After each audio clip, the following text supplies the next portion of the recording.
Dans l'actualité également, Théo, elle s'achève aujourd'hui. Nous parlons de la première phase de la trêve entre Israël et le Hamas. Au terme d'une semaine marquée notamment par la confirmation de la mort du dernier otage franco-israélien enlevé le 7 octobre, Ohad Yahalomi, dont la dépouille a été rendue à Israël. Alors que la première phase de la trêve s'achève aujourd'hui, vous l'avez dit, l'incertitude grandit quant à l'étape suivante. Bonjour Frédéric Simon. Bonjour à tous. Vous êtes le correspondant d'Europe 1 en Israël. Frédéric, aucun accord n'a été conclu sur l'éventuelle prolongation de la trêve, ni sur la libération des otages encore retenus. Oui, la délégation israélienne qui s'était rendue au Caire jeudi est revenue sans avoir obtenu d'avancée dans les négociations indirectes avec le Hamas. Cela dit, les pourparlers se poursuivront aujourd'hui à distance.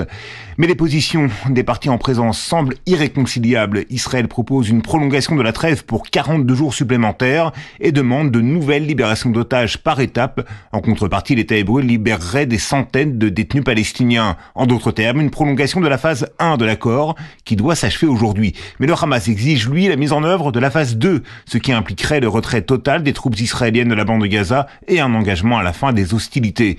Une perspective que refusent les dirigeants israéliens en cas de blocage des négociations, affirme-t-il. L'armée pourrait rapidement reprendre ses opérations contre le Hamas. C'est vers cette éventualité que pousse l'aile droite de la coalition dirigée par Benyamin Netanyahou, mais le Premier ministre doit aussi compter avec une opinion publique particulièrement sensible au sort des otages, plus encore depuis que les captifs libérés témoignent de leur calvaire.